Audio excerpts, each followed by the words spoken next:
Hi అండి.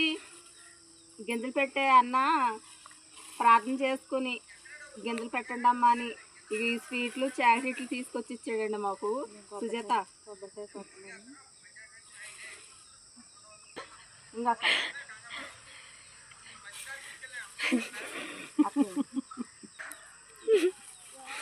కళ్యాణి మనం 6 వచ్చాం కదా, ఆ చాక్లెట్లు 6 ఇవి తీసుకొచ్చారు.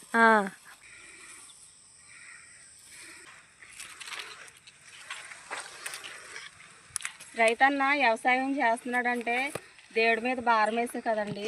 ఎంత పెట్టుబడి పెట్టి ఎంత చాకరీ చేయాలంటే దేవుడి మీద భారం వేస్తానేనండి పంట పండేది చేతికి వచ్చేది కదండి.